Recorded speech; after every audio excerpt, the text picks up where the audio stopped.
दोस्तों आज के समय में पूरी दुनिया में लगभग 50 से ज्यादा मुस्लिम कंट्रीज है, लेकिन जब भी डेवलप्ड कंट्रीज की बात आती है तो सिवाय सऊदी अरब और यूएई के अलावा किसी का नाम जहन में नहीं आता। आखिर क्या कारण है कि जो मुस्लिम कंट्रीज अपनी एकता का प्रचार प्रसार करते नहीं थकते, उनमें से केवल 2 ही देशों की स्थिति सही है और इसका क्या कारण है? इनके अलावा Pakistan, Turkey, Iran, Iraq, Syria, Somalia और भी अन्य देशों की स्थिति हमारे सामने है। इसका जो सबसे बड़ा कारण है वो है अपने धर्म को पॉलिटिक्स में घसीटना। उदाहरण के तौर पर तुर्की और पाकिस्तान, और यही बात अलग बनाती है यूएई और सऊदी को अदर मुस्लिम कंट्रीज से। हालांकि देखा जाए तो सऊदी में यह परिवर्तन अभी धीरे धीरे आ रहा है, मगर यूएई ने कम्प्लीटली अपनी नीति में बदलाव किया है। वही जो अब कदम यूएई ने उठाया है वो अन्य मुस्लिम कंट्रीज के मुंह पर तगड़ा तमाचा है और हम भारतीयों का दिल एक बार फिर से यूएई ने जीत लिया है। कभी हमेशा पाकिस्तान के पक्ष में रहने वाले ये देश आज कम्प्लीटली भारत के साथ खड़े हुए दिखाई दे रहे हैं, और अगर भारत को भविष्य में पीओके वापस लेना है तो हमें इनके साथ की अवश्य जरूरत पड़ने वाली है। इस वीडियो में काफी कुछ है डिस्कस करने के लिए,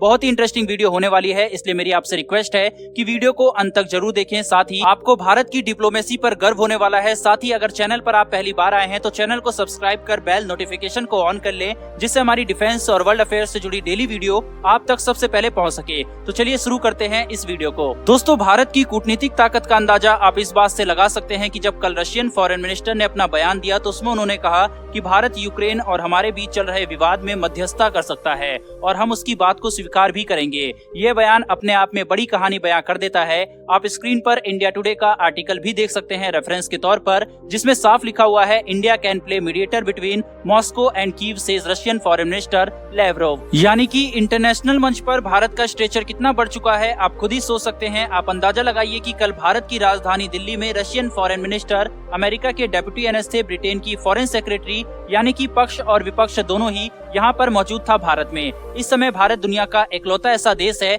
जो रूस और अमेरिका दोनों से बात कर रहा है। शुरुआत में पश्चिम देशों ने भारत की जमकर आलोचना की थी और भारत पर जमकर दबाव बनाने की कोशिश की थी, लेकिन भारत निष्पक्ष बना रहा। भारत ने हथियार नहीं बल्कि यूक्रेन को दवाई भेजी। वहीं रूस पर लग रहे एक तरफा सैंक्शन के बीच उससे व्यापार जारी रखा।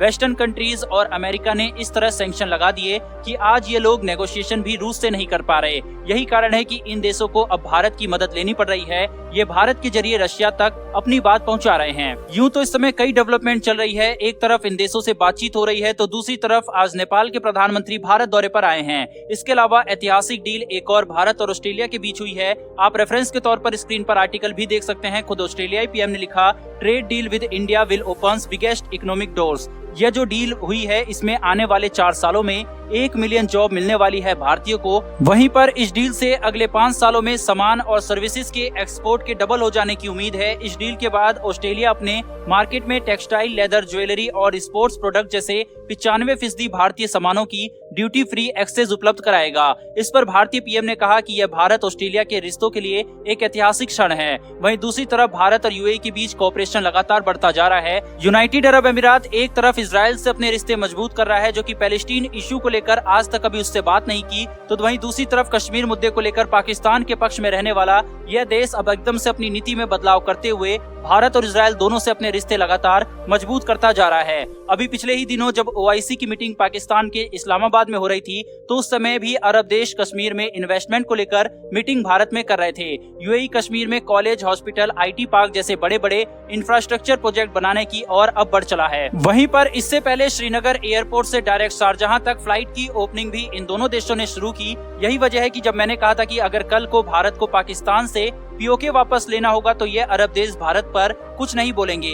यही वजह है कि कश्मीर से 370 हटने के बाद कई बार ओआईसी मीटिंग पाकिस्तान बुलाना चाहता था, मगर सऊदी और यूएई की दखल की वजह से पाकिस्तान कुछ नहीं कर पाया। वहीं अभी हाल ही में रिलीज हुई द कश्मीर फाइल्स मूवी, जिस पर कई मुस्लिम देशों ने अपने देश में से दिखाने के लिए बैन लगाते हुए मना कर रखा है, तो वहीं यूएई ने इस पर कोई बैन नहीं लगाया और कहा कि इस मूवी को सबको देखना चाहिए। इससे साफ पता लगता है कि भारत और यूएई के रिश्ते कितने मजबूत हैं। फिलहाल दोस्तों इस वीडियो में इतना ही, लेकिन अगर आपने इस वीडियो को यहाँ तक देखा है तो कमेंट बॉक्स में भारत और यूएई की दोस्ती के लिए जय हिंद लिखना ना भूलिएगा। साथ ही डिफेंस और वर्ल्ड अफेयर से जुड़ी लेटेस्ट वीडियो के लिए चैनल को सब्सक्राइब कर बेल नोटिफिकेशन को अवश्य दबा लें। फिर मिलेंगे ऐसी एक नई वीडियो के साथ। धन्यवाद, जय हिंद।